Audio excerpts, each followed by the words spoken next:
with the bolted connection, and slowly we'll be going to the eccentric connections and then the welded connections. Okay, so before going to the detail about the bolted connections, basically what happens is any steel structure, for any steel structure, all the structures are basically an assemblage of the different members such as beams, columns, then purlins, rafters, grate, etc., etc. And out of all these connections, generally out of all these members, there used to be different category, that whether it is a tension member or compression member, whether it is a simply supported beam or whether it is a eccentric connection, etc., etc.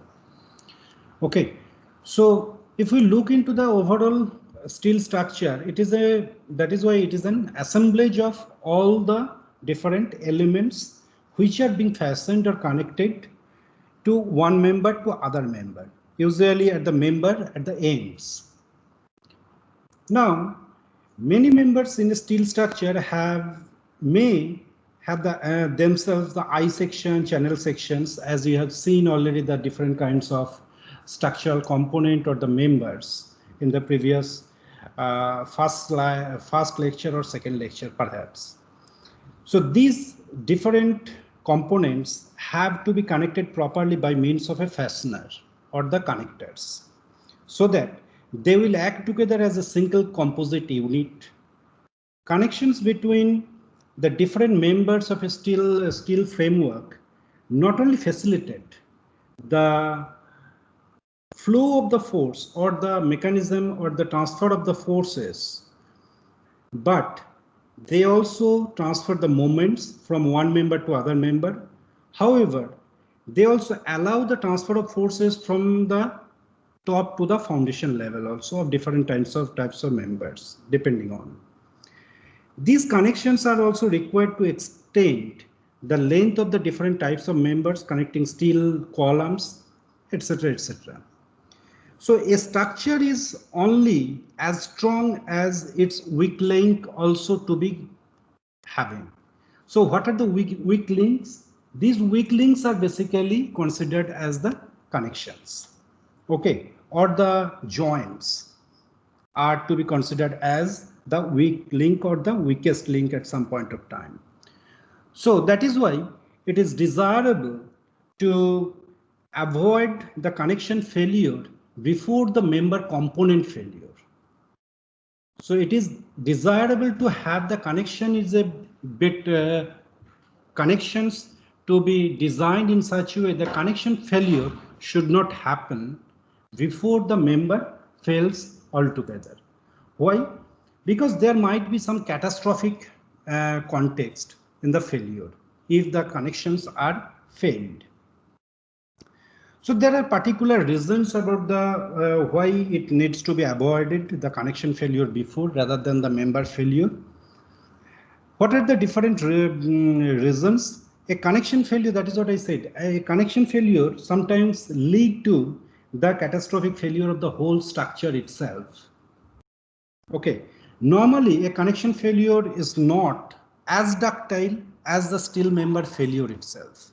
So the ductility, what do you mean by the ductile?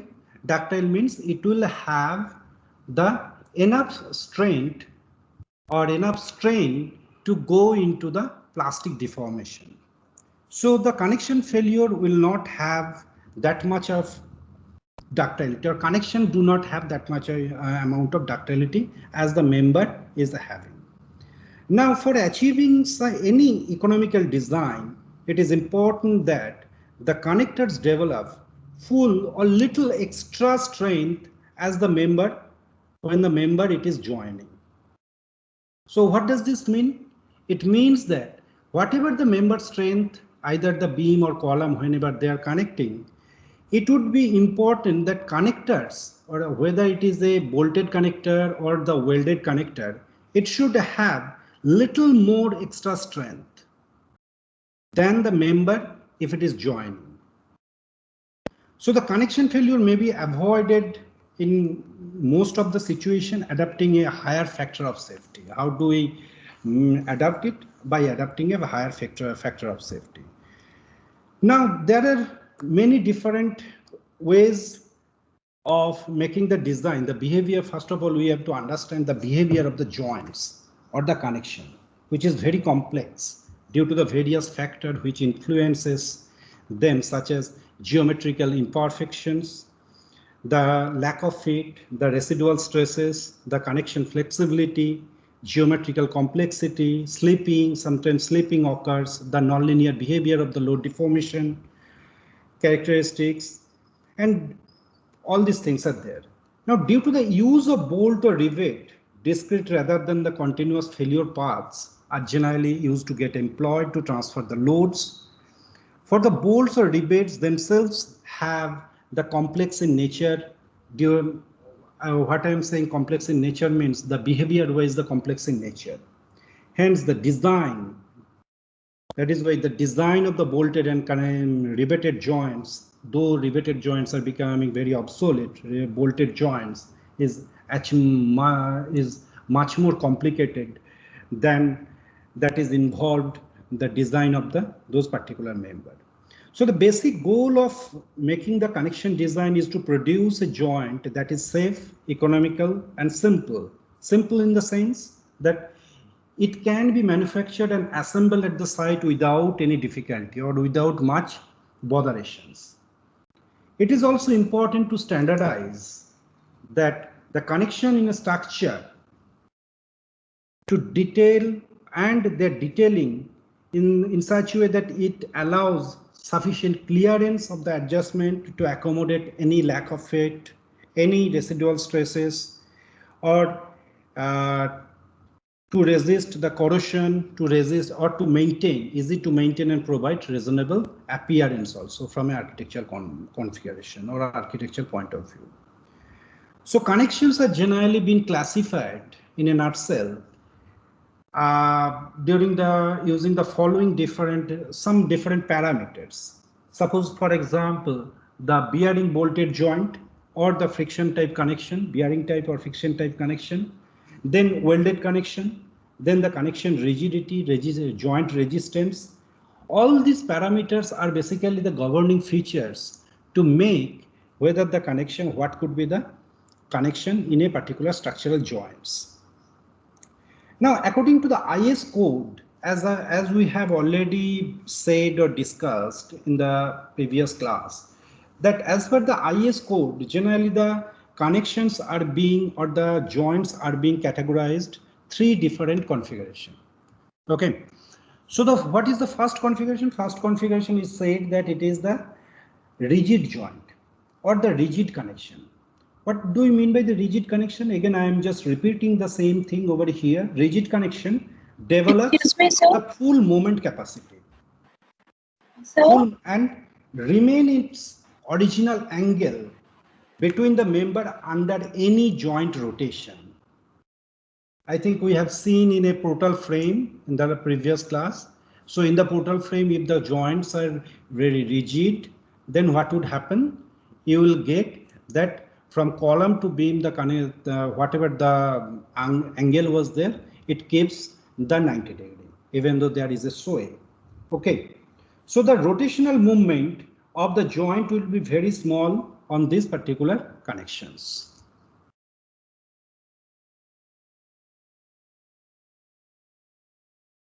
Yes, Megul? So we are not able to see the slides. Are you changing the slides? Sorry, 1 minute, 1 minute. Sorry? Yes, Megul?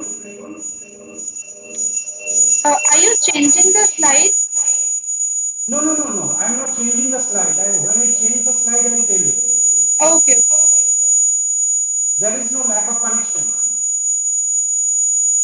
Okay, sir.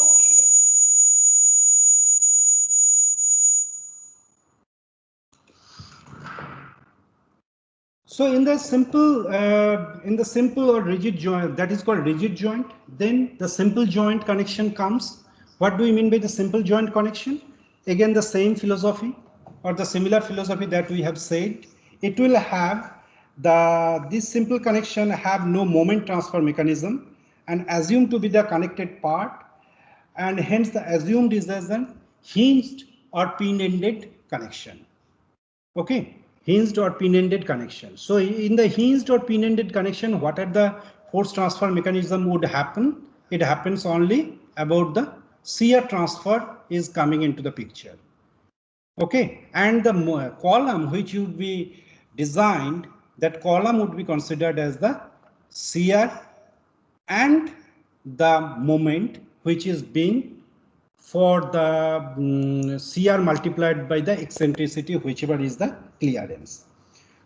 And already it has been demonstrated or discussed that any joint that is, for example, the simple connection, any joint eccentricity less than 600, sorry, not 600, 60 mm is generally neglected for this kind of connection. So in between these two, another one connection is there that is called the semi-rigid connection.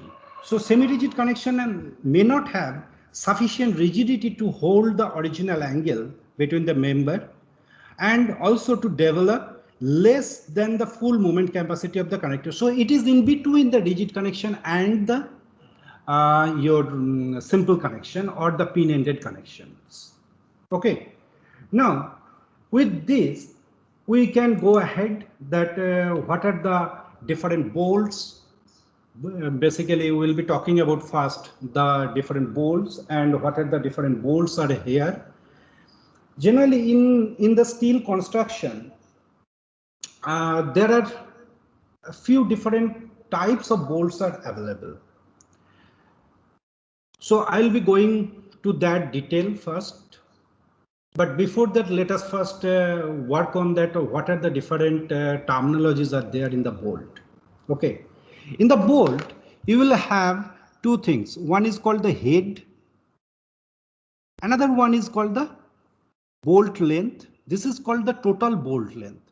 And another one is called the grip length. Okay, and this is called the thread.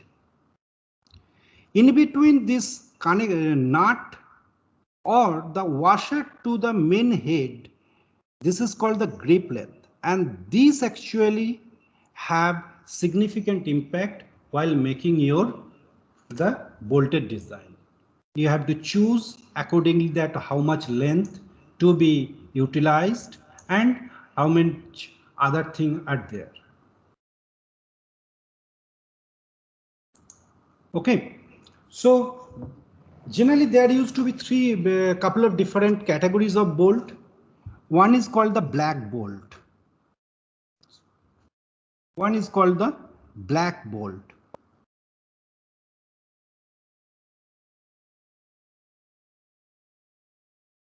Or the ordinary bolt. Black bolt or ordinary bolt. There used to be some bolt which is termed as high strength friction grip bolt.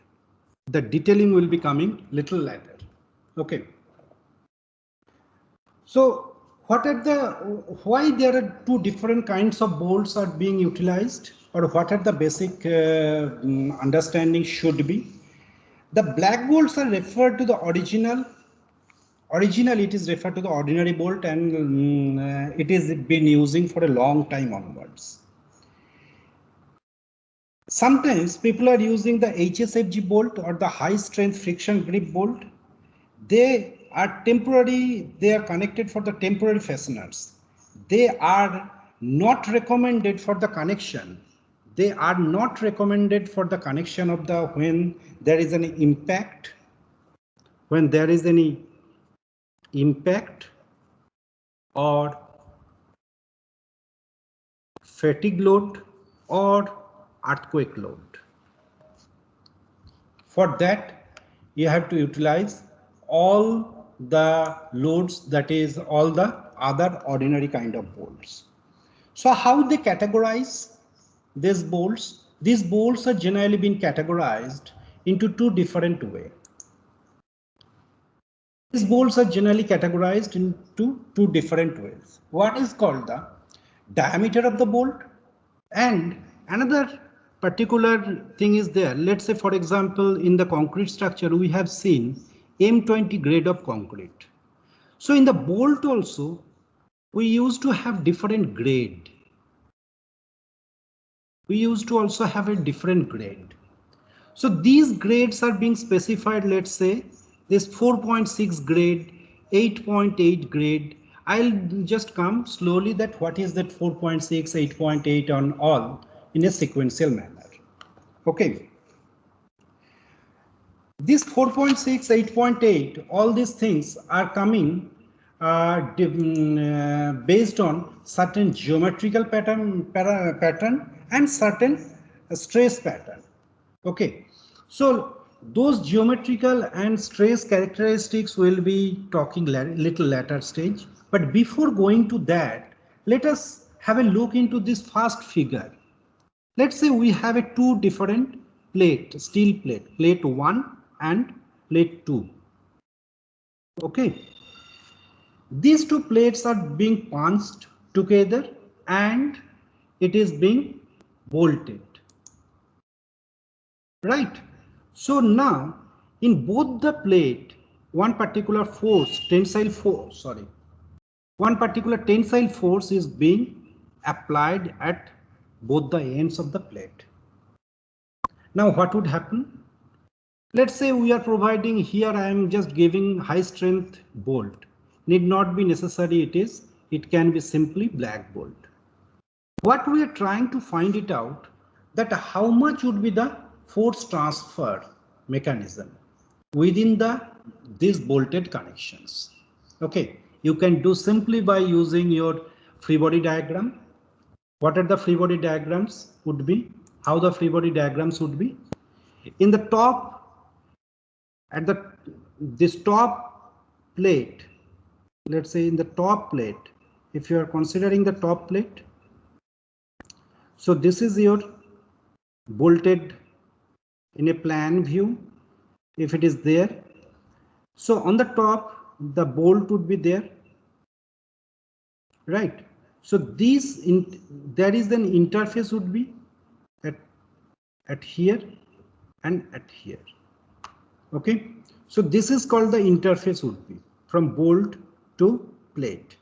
And then from the plate, there used to be a thrust from here also and from the bolt also. Okay, so these from here one thrust, here one thrust, here one thrust, here one thrust, tensile in nature it would be. Similarly on the bottom also there used to be this entire configuration would be coming. So you see in between there is a frictional term is coming. That is why it is becoming the high strength friction grip bolt. High strength friction bolt. Okay, otherwise what would happen? There obviously there would be a translational action would be there, forces which is to be maintained by certain reason or by considering the forces that is being applied at the end. So these forces are also taken by these forces, this P is also taken by these translational interfacial forces, as well as these forces are also being taken care by these tensile forces. So need not be necessary that it should be the high strength friction grip bolt. For any ordinary bolt or any bolted connection, this is a typical force transfer mechanism within a single joint itself. Okay, now are you able to see this? This is a riveted bridge. So how practically that used to happen? Practically it used to happen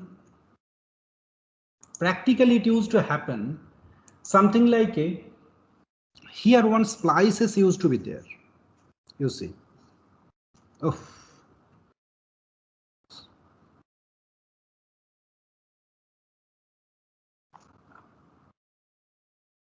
See, everything is becoming something like a symmetrical in fashion. Symmetrical in fashion. So in general, if you go and see any of the old bridges, steel bridges, you will find this kind of riveted connection. But nowadays riveted connection becoming obsolete, so everything is becoming now either the bolted connection or the welded connection. Okay. Now, more generic way to define this black bolt is, it is first of all the hexagonal black bolt, means its head is an hexagon. This head is hexagonal. That is why it is called a hexagonal black bolt. Okay, so nominal diameter, there used to be two different diameters. One is called the nominal diameter, another one is called the sank diameter, threaded diameter. This particular portion is called the sank, for which you have different area AS, and this is your threaded area, which is AT. AS would be obviously greater than AT, but how much? Generally it used to be 0.87 or 0.78 times, depending on that. That will be coming into the picture. Okay, so during the design, which particular area of the bolt should be considered? Why do we require area of the bolt? Because ultimately we have to find that how much stress is being carried by individual bolt itself. So for that, we have to identify that much amount of stress is being carried out. So stress means force upon area. We can find it out how much force calculating by calculation of the free body diagram. But which area? This area to be considered as, sometimes in the literature they say you consider sank area. Sometimes people used to say you consider the threaded area. It may happen that if your plate on which it is being or going to connect, okay, some of the portion becomes threaded and some of the portion becomes sank. So which one to be considered? Then what we can, there is an approximate way our IS code is saying that you calculate the sank area in terms of some factor with the threaded area, and you consider while calculating the stress, you calculate everything with respect to the sank area or threaded area. So once we get some problem description, we can easily understand little more. Okay, so as of now, leave it like that it is having two areas, one is sank area, one is threaded area, and both the areas in general theoretically have to be considered, but in practically only one area in the design office people used to consider, and there is to be some approximation way that they used to consider. So I'll come back again that when we are going for the calculation. Calculation means problem statement with the calculations. Now, as I said previously, that each of the bolts are having or identified by some grade. These grades, you see, contrary to the concrete design, in the concrete design you used to say M10 to M10, M20, M50, M25, etc., etc. However, in the bolt, whenever we consider the bolt, the grades are being in a fractional sense. 4.6, 3.6, 4.8, 8.8, etc., etc. So how this 4.6 is coming? 4.6 is coming, let's say 4.6 is equal to A dot B. What is your A? A is equal to FU divided by 100. What is FU? FU is ultimate stress ultimate stress in MPa of that particular bolt, and that is being divided by 100, and B is your yield stress, which is Fy, which is being divided by its ultimate stress. Okay, so now they have again characterized that from 3.6 to 6.8, it is being considered as the black bolt or ordinary bolt. Beyond 6.8, it is being considered as the HSFG bolt or high strength friction grip bolt.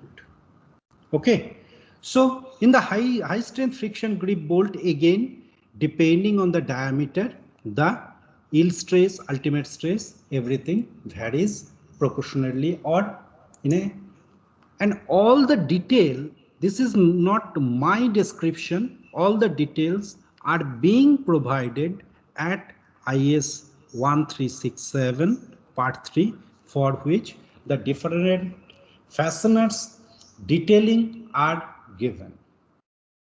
Okay, now you might have seen this particular figure or picture, the how to make the bolt tightening.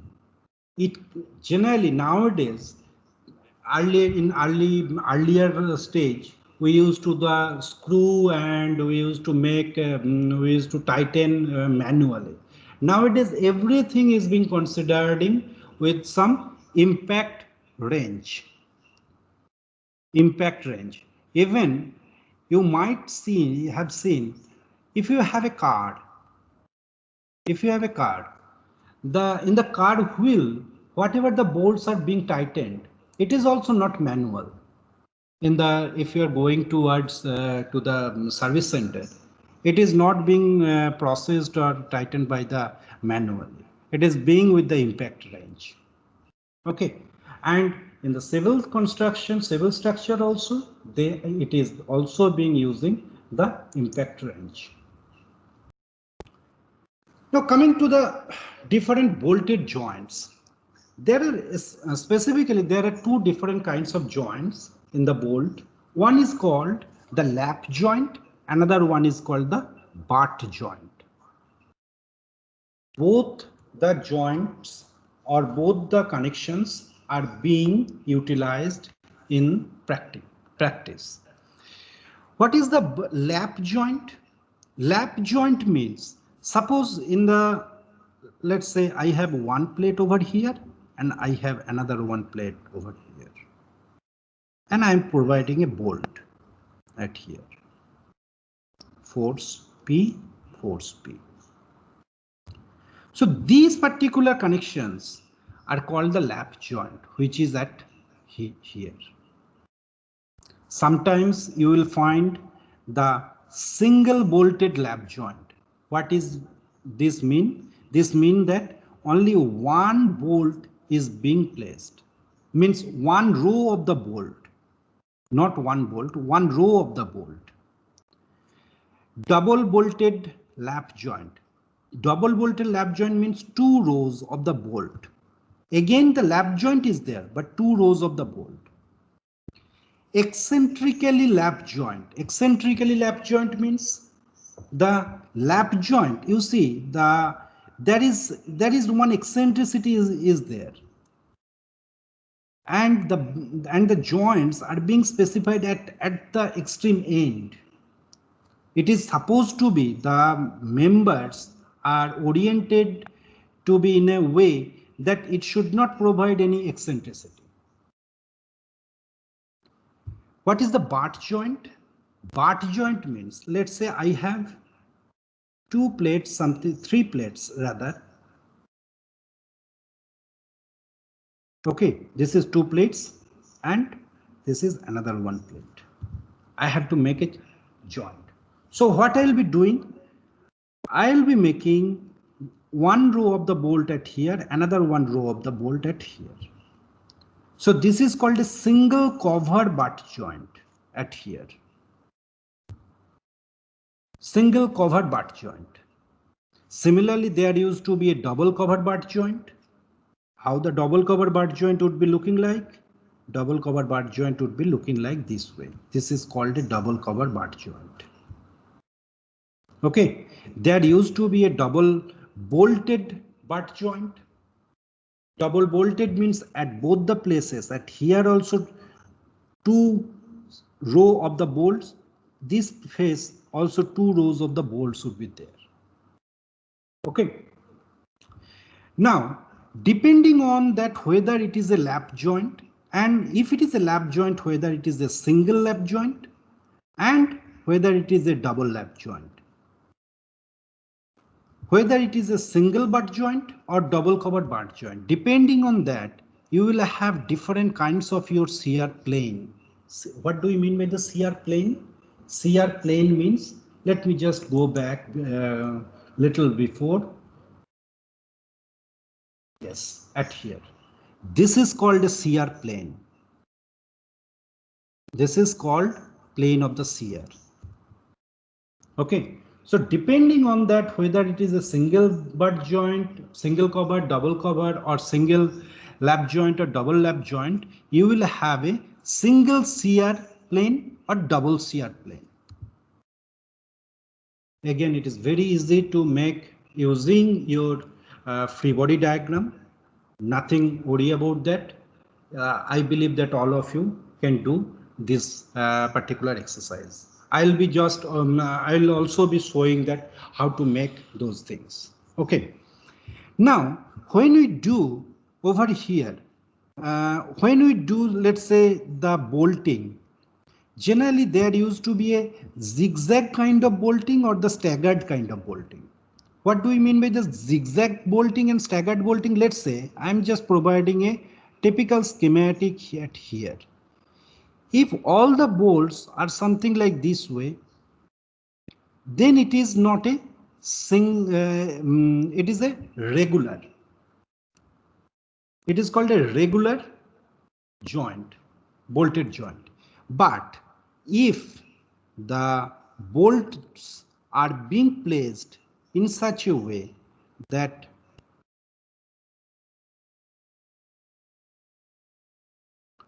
whichever is being presented at here, then it is called the staggering. Instead of at here, it is staggered at this way. Instead of being at here, it is being staggered at here. So this is called a staggered joint. So you can also identify that what could be the basic understanding or basic failure mechanism, or which one to be utilized for which case.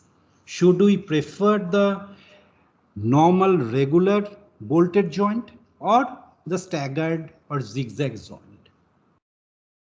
I can that you can look into that, and perhaps we can discuss in later stage. Okay. Now behavior. In terms of the behavior of these bolted joints, if it is a single lap joint or double lap joint also, then what would happen? Can we have the free body diagram? Let's say in the free body diagram, I am putting only the plate. I'm putting only the plate. Okay. So you will have only one plane of shear in one plane.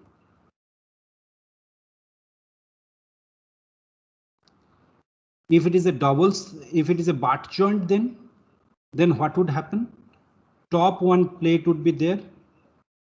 This is your another one plate, and this is your bottom plate.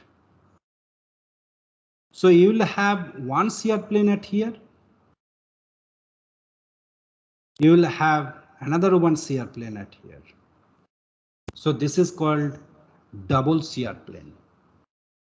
Similarly, if you have a different kinds of connections, column to beam connections, you will have a different kinds of your shear planes and related stuffs. Similarly, we can have the tension connection also. Tension connection means, what do we mean by the what do we mean by the tension connection? Tension connection means this I section is connected with a T section. With a T section, and at the T section one tension force is being applied. So only one particular flange of that particular I section or W section, whatever it may be, it is experiencing the bolts and the plates, or the interface is playing with the different force transfer. Obviously it will be coming over here, but your primary goal to be to arrest the failure, because failure would happen at here. It is the weakest link joints. So your primary goal would be to identify that what is the failure mechanism can be happened. I'm not saying that it will be happened, but can be happened at here. Okay. Similarly, other different kinds of bolted connections are there. The eccentric connection with the, again, the column with the beam. Only two bolts are there. Sometimes this kind of different angular connection, sometimes you will have a, this is called a rigid connection. Here it would be, because force is also there and moment is also there. So it will have combined shear and torsion in both the cases, or combined shear and tensions in both the cases. Torsion would be coming little low, but perhaps the shear and torsion tension would be much high. Okay, what's the time? Okay, time is there. So what are the possible modes of failure in this bolted connection? Those who are planning to appear in the GATE or some other this kind of exams, please do understand that these are the different features generally they used to ask in the exams. So be prepared accordingly. Do not leave at any particular point whatever the basics are there. Okay. So we have been identified, or the people have been identified, there are couple of different 6 to 8 failure modes have been happened in the bolted joints. What are the first failure? First failure is the shear failure of the bolt. Shear failure of the bolt. What do we mean by the shear failure of the bolt? Again, if we do the free body diagram, this is my plate.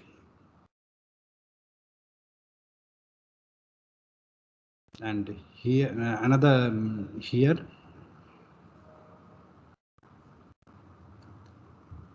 So these bolts, both the bolts are that weak that it is not able to resist or capable to take these particular interfacial forces. That is what you see from here to here it has come out due to the tensile nature of the forces that has been acting on that joint. So the bolt itself has got separated it out from its actual positions.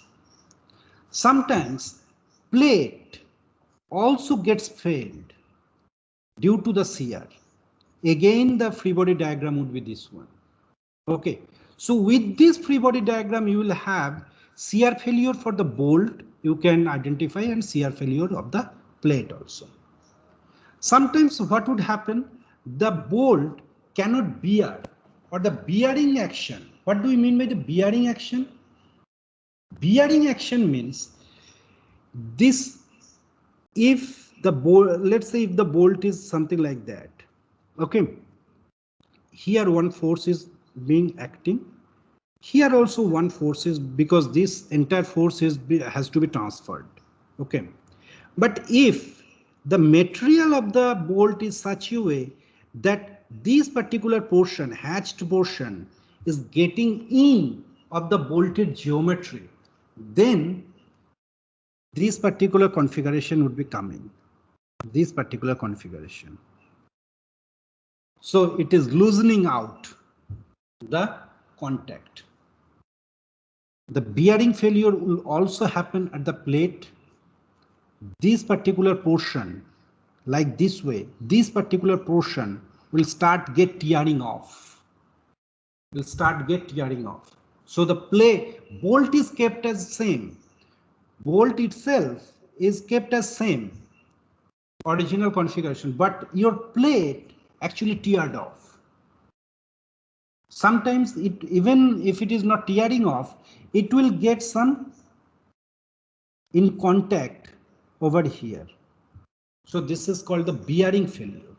So what are the, in a nutshell, what are the things that there? Shear failure and the bearing failure. Shear failure of the bolt and plate, shear failure of the bearing failure of the bolt and plate. Then tensile failure of the bolt. Tensile failure means, like the free body diagram you have seen, these entire portions are getting internal tensile forces. These internal tensile forces are, this particular bolt is having certain grade that these particular tensile forces it is not able to capture. Let's say it is way beyond its yield strength. Let's say 4.6. This bolt is having 4.6 grade of steel. Okay, in the 4.6 grade of steel, what is the yield strength? Yield strength, let's say it is 240 MPa, and FUB is becoming your 400 MPa. 400 MPa. So if the tensile force becomes larger than 240, then what would happen? It got yielded. Obviously, it will not fail ultimately unless and until it reaches to its ultimate failure. But it let's say it is if it is a 250, then it gets failed. And if it is a beyond 400, the tensile forces, then obviously the bolt will fail in tension. Then there used to be a bending kind of failure of the bolt. Bending kind of failure of the bolt means it will become something like this. It will become something like this. So this interfacial component of the forces is so high that it is not able to capture. It is not able to capture or able to resist. Then there is to be a tensile failure again for the plate also, because plate, whatever the material, if it is, let's say if it is 250 or some other 415 or 412 grade of steel, if it is been used, then if your yield strength or ultimate depending on the nature of the force, let's say it is a 100 ton force is being applied, then definitely it will get failed. So you will have again tensile failure of the bolt and tensile failure of the plate. Additionally, you will have a bending failure of the bolt. So this is a typical diagram schematically, or not schematically, experimentally if it is found.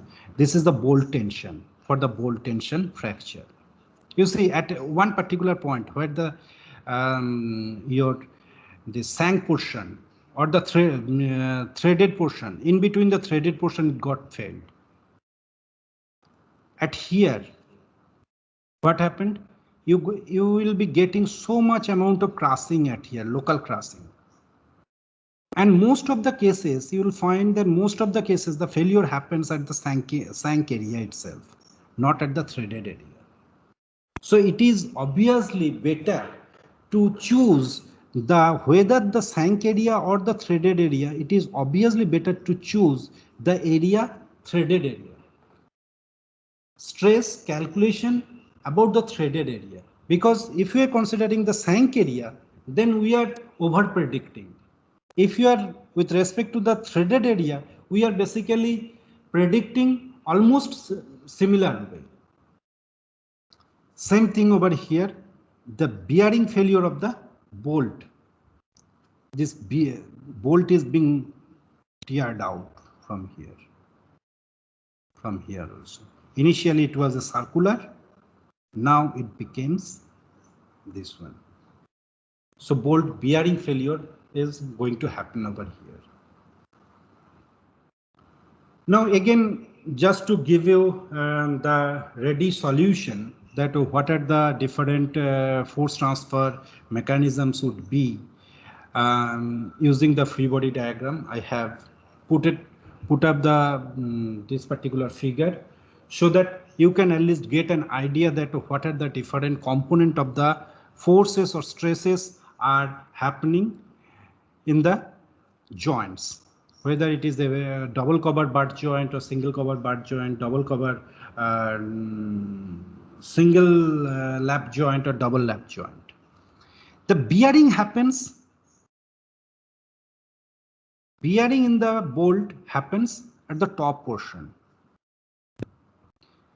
This bearing actually gets equated with the bearing which is coming from the plate itself, because in the plate you will have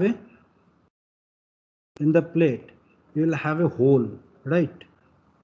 So from this particular portion in the plate, it will come and it will equate each other. Similarly at the shear also, shear obviously it will have a two shear.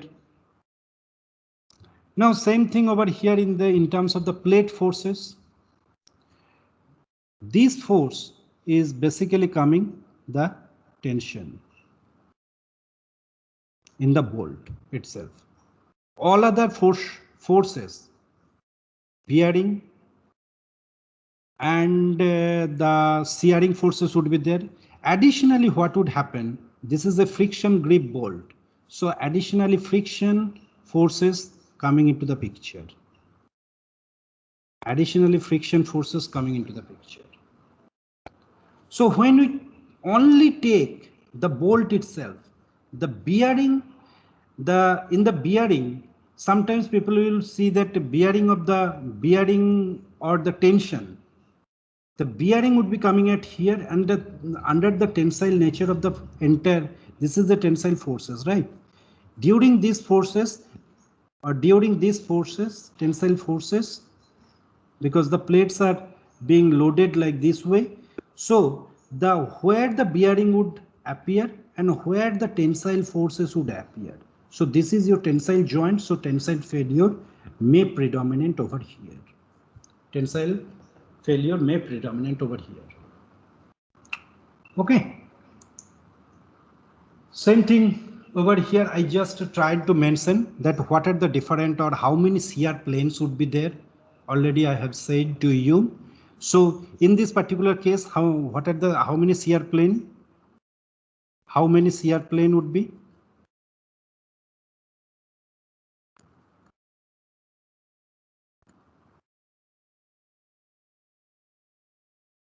One or two? In this particular case, how many shear planes would be?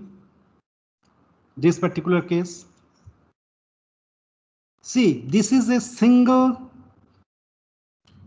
lap joint. This is a single lap joint. Single lap. So only one shear plane should be there. Here also only one shear plane would be there. If there is a two covers, then double shear plane would be there. But only one thing please note over here, that here threads are included in the shear plane. In the shear plane, this is your shear plane. Here threads are included. And here in this shear plane, at here thread is included, but at the bottom threads are not included.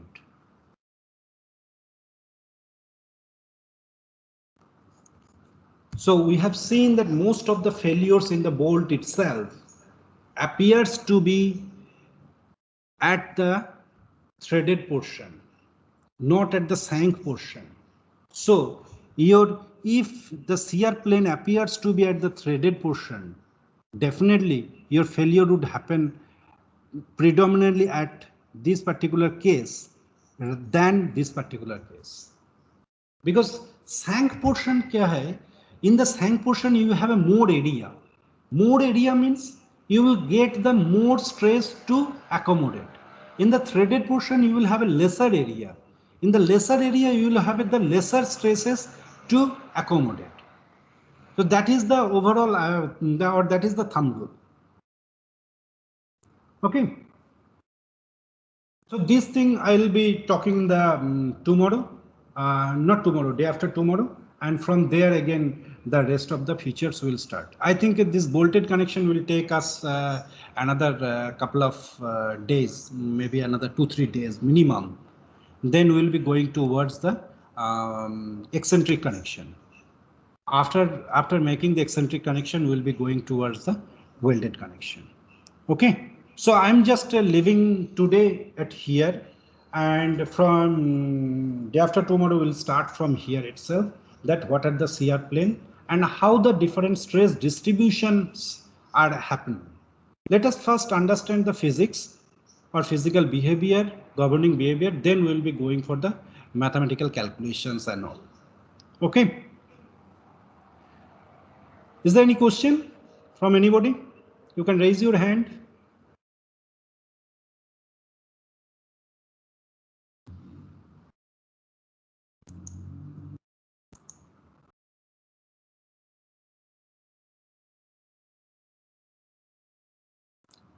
Okay, then if you don't have any question, I'm just making the hang off, and let's meet on Wednesday, 3 p.m. Thank you.